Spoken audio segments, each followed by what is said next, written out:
Gwion Edwards is the starting lineup. The referee is Zach Kennard Kettle, and you might know his dad Trevor from many of refereeing Morecambe games in the AFL. Trevor Kettle was, let's say he was we're away at Boreham Wood on Saturday. That's one of a number of long away trips, and nice to see Tom White back in action, wasn't it, on Saturday? I mean, what a player. Okay, went through the difficult time with us, and thankfully he's got himself a great deal at Boreham Wood. You won't find a bad word said about him from a Morecambe fan. To Gwion Edwards instead.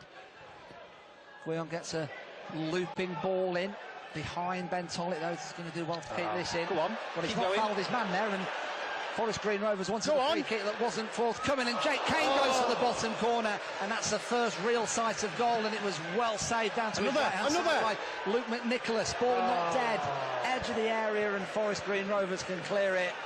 You're in deep trouble, as other clubs have found out. There's lots of viral social media clips where it's not worked out, and well played. It's not been too bad at all. In fact, been quite eye-catching, dare I say, so far, into the path of Musquay. Here is Gwion Edwards down this left-hand side. Go on, Gwion. Might fancy a shot here. Gwion Edwards! What a goal! Wow! What a rocket! Arrows it into the top corner, and Morecambe take the lead against Robbie Savage's Forest Green Rovers. And the visiting manager stands motionless with his arms folded on the edge of the technical area. Gwion Edwards, cutting field from the left, and an absolute thunderbolt in off the underside of the crossbar. It's Morecambe 1, Forest Green Rovers 0. He was really pleased with that, and then just too much flight on the cross, but another great move. Right, but here from Forest Green down the right-hand side. They are a very good team, and that's a great stop by the left boot of Archie Mayer. So Boreham Wood is our destination on Saturday. Oh, it's not the one. On the edge of the area, here's McAllister, who smashes it into the back of the net for 1-1. And that is a goal all of our own doing. We've just cheaply gifted possession away 25 yards out as Robbie Savage punches the air in delight. And it's the visitors who are back on level terms 11 minutes before half-time, and Morecambe had played ever so well for a good 15-20 minute spell, but we just can't lose the ball so cheaply in that position. Carl McAllister takes a touch, smashes it past Archie Mayer, and we are all square at Morecambe 1, Forest Green Rovers 1. It's a sucker punch. He's definitely a frustrated player, isn't he, Ash Johal? There's no question about that. Yeah. Never played the game, did he? Because he's a starting coach as a teenager. Here is Neil Kegney down the left-hand side. Ball across. It's going to be tapped in for 2-1, and it is. And it's Nick Horton with it, I think, in front of the Halo Terrace, and shushes them as he celebrates into the corner. In fact, it's Tom Knowles who had the easy task after the initial cross from the left-hand side was partially cleared on the edge of the 6-yard area.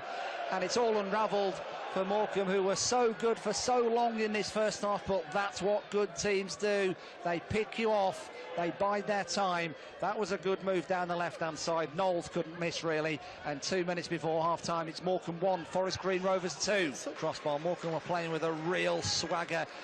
Amazing one-touch football for a good sustained 15-minute period. It was one apiece though on 34 minutes, and that one-touch football was ultimately Morecambe's undoing. Rovers the lead. So much to admire about the Morecambe performance in the first half, but Ben Castor alongside myself, Dave Salmon, we find ourselves 2-1 down against a very good team. I don't quite understand, I do, but it's quite I'm in disbelief that we're losing this after how well we've played, certainly for that middle 20-minute period.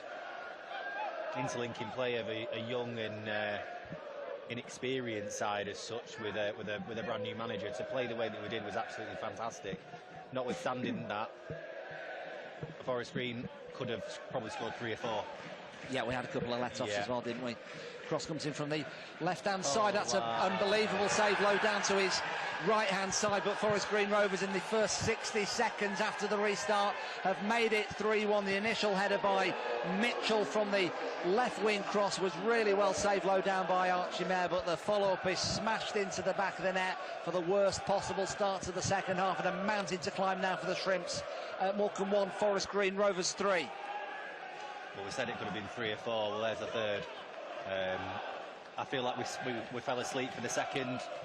We certainly fell asleep for the third, and then you pay the price. The gist of it.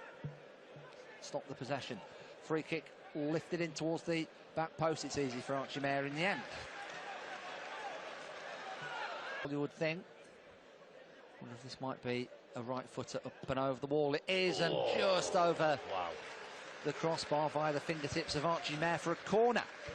Free. Zach Kennar-Kettle puts the whistle to his lips.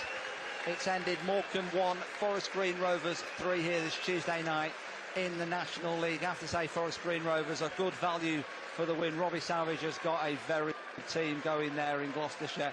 One of the favourites for promotion, you have to say, back to the EFL.